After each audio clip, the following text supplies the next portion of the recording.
اعوذ باللہ من الشیطان الرجیم بسم اللہ الرحمن الرحیم۔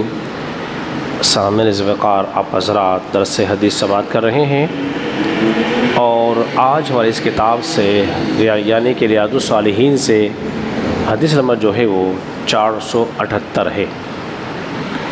اس روایت کو امام ترمذی بھی کتاب الزہد کے اندر لے کر آئے ہیں۔ یہ روایت بھی سیدنا ابو ہریرہ رضی اللہ عنہ کے مرویات میں سے ہے۔ فرماتے ہیں کہ میرے رسول اللہ صلی اللہ علیہ وسلم کو فرماتے ہوئے سنا ہے، آپ نے فرمایا سنو، دنیا جو ہے وہ ملعون ہے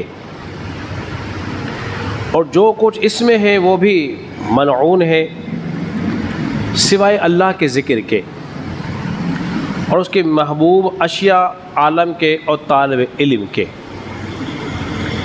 حضرات محترم، دنیا کو ملعون قرار دیا گیا ہے اور جو کچھ ہے اسے بھی ملعون قرار دیا ہے۔ مفتی احمد یار نعیمی صاحب فرماتے ہیں اس حدیث کے بارے میں، اس کی وجہ یہ ہے کہ دنیا جو ہے انسان کو غافل کر دیتی ہے۔ دنیا جو ہے انسان کو غافل کر دیتی ہے اور پھر دنیائی مشاغل میں ہم مستدرک ہو کر پھر کیا کرتے ہیں کہ اللہ اور اس کے رسول کی نافرمانی کر بیٹھتے ہیں۔ اللہ اور اس کے رسول کی نافرمانی کر بیٹھتے ہیں۔ قرآن مجید فرقان حمید کے اندر بھی ہے، وہ کیا ہے؟ اللہ نے شاہ فرمایا یا ایھا الذین آمنوا لا تلہکم اموالکم و اولادکم عن ذکر اللہ، اے ایمان والو، اگر تمہارا مال اور تمہاری اولاد اگر اللہ کے ذکر سے تمہیں غافل کر دے، وَمَن يَفْعَلْ ذَلِكَ فَأُولَٰئِكَ هُمُ الْخَاسِرُونَ، تو یقینی طور پر پھر آپ خسارے اٹھانے والوں میں سے ہوں گے۔ بظاہر تو یہ معمولی سی بات ہے لیکن بڑی گہری بات ہے۔ دوسرے مقام پہ اللہ نے یوں شاہ فرمایا ہے، بے شک تمہارا مال اور تمہاری اولاد تمہارے لیے آزمائش ہے، انما اموالکم و اولادکم فتنہ، بے شک تمہارا مال بھی تمہاری اولاد بھی تمہارے لیے آزمائش ہے۔ اس مال کو کمانے کے لیے ہے، اگر ہم نے رب کو ناراض کیا تو پھر ہمارے لیے فتنہ ہے۔ اولاد کی ہر خواہش کو پورا کرنے کے لیے اگر ہم نے اللہ اس کے رسول کی مخالفت کی تو یہ عمل بھی ہمارے لیے برا ہے۔ پھر عمل کون سا اچھا ہے؟ عمل وہ اچھا ہے کہ دنیا میں رہا جائے، رزق حلال کمایا جائے، رب کی بندگی بھی ہوتی رہے اور اللہ اس کے رسول کی مخالفت بھی نہ ہو۔ اگر یہ عمل ہے تو پھر یہ عمل ہمارا بہت اچھا ہے، اگر یہ عمل ہے تو پھر ہمارا بہت اچھا ہے۔ تو لہذا ہمیں اللہ کے ذکر سے غافل بولیے نہیں ہونا چاہیے۔ اللہ کا ذکر قرآن ہے، قرآن بھی اللہ کا ذکر ہے تو ہمیں قرآن کی تلاوت بھی کرنی ہے۔ دوسرے نمبر پر نماز بھی اللہ کا ذکر ہے تو ہمیں نماز بھی ادا کرنی ہے۔ جو لوگ نماز ادا کر رہے ہیں انہیں چاہیے کہ ساتھ ساتھ قرآن کی تلاوت بھی کریں اور اس کے ساتھ ساتھ کچھ وظائف پڑھنے کے لیے کچھ وقت نکالیں، اللہ کی یاد کرنے کے لیے کچھ وقت کے لیے تسبیحات کا سلسلہ جاری و ساری رکھیں۔ علماء کرام بیان فرماتے ہیں، جانتے جو درخت کا پتا گر جاتا ہے اس کی وجہ کیا ہے؟ کبھی سوچا ہے؟ اس بات کو بیان کرنے سے پہلے قرآن مجید فرقان حمید کی آیت کو ذہن میں رکھیں، وہ کیا ہے؟ سبح للہ ما فی السماوات و ما فی الارض، ہر چیز جو ہے زمین میں ہو چاہے آسمان میں، وہ اللہ کا ذکر کرتی ہے، اللہ کی پاکی بولتی ہے۔ تو یہ درخت بھی، یہ پہاڑ بھی اللہ کی پاکی بیان کر رہے ہیں۔ جو درخت، جو پتا درخت سے جدا ہو جاتا ہے وہ غافل ہو جاتا ہے۔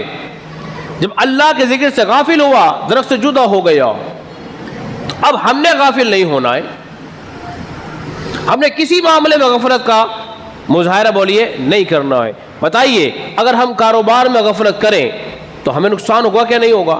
اور اگر عبادت میں غفلت کر لیں تو پھر رب ناراض ہوگا۔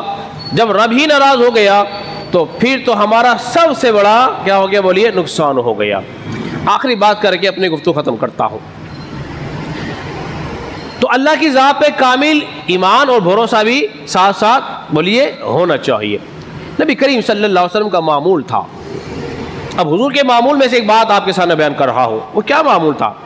فجر کی نماز ہوتی، آپ تشریف فرما ہوتے ہیں مسجد میں، جبکہ آپ کا اور میرا معمول کیا ہے؟ یہاں فجر ہوئی اور یہاں غائب ہے کہ نہیں؟ رسول اللہ صلی اللہ علیہ وسلم فجر کی نماز کے بعد مسجد میں تشریف فرما ہوتے، صحابہ سے ملاقات کرتے، ان کا حال احوال پوچھتے، کوئی خواب کی تعمیر پوچھتا، بتاؤ، ایک شخص سے آپ نے پوچھا بتاؤ تم نے رات کس حال میں گزاری ہے، صبح کیسے کی ہے؟ تو وہ صحابی رسول نے معمول سے ہٹ کر جواب دیا، عرض کیا یا رسول اللہ صلی اللہ علیہ وسلم، میں نے تو کامل مومن ہونے کی وجہ سے صبح کی ہے، کامل مومن کی حالت میں. حضور علیہ الصلوۃ والسلام نے فرمایا کوئی علامت بھی بتائیں. اب انہوں نے کہا، عرض کیا بارگاہ رسالت میں، یا رسول اللہ صلی اللہ علیہ وسلم، میں نے اس حال میں صبح کی ہے کہ میں گویا دیکھ رہا ہوں، اپنے سامنے جنت کو دیکھ رہا ہوں، اور میں اپنے سامنے گویا دوزخ کو دیکھ رہا ہوں. تو اللہ کی ذات پر اتنا کامل اور بھروسہ ہونا چاہیے کہ تمہارے اعمال خود گواہی دیں گے کہ تمہیں جنت کے قریب کر رہے ہیں، تمہیں جہنم کے قریب کر رہے ہیں. فکر مند ہونا چاہیے. اگر اعمال اچھے ہوئے تو سیدھا ہمیں کہاں لے کے جائیں گے؟ بولیے، جنت کی طرف لے کے جائیں گے. اور اگر ہمارے اعمال میں خرابی ہوئی تو بتائیے، خراب چیز کھوٹا سکہ چلتا ہے؟ بولیے، نہیں چلتا. اگر اعمال میں خرابی ہو گئی تو پھر ہمارے اعمال ہمیں واپسی لپیٹ دیے جائیں گے. انہوں نے کہا کہ مجھے حق الیقین کے ساتھ کی ہے، مجھے ایسا اللہ کی ذات پہ بھروسہ ہے کہ گویا میں جنت کو دیکھ رہا ہوں. تو ایسا بھروسہ جب اللہ کی ذات پہ رکھیں گے تو پھر انشاءاللہ تبارک و تعالیٰ اس کے ثمرات بھی ہمیں اپنی زندگی میں نظر آئیں گے. اللہ رب العزت کی بارگاہ میں دعا کریں کہ اللہ تبارک و تعالیٰ ہم سب کو سمجھنے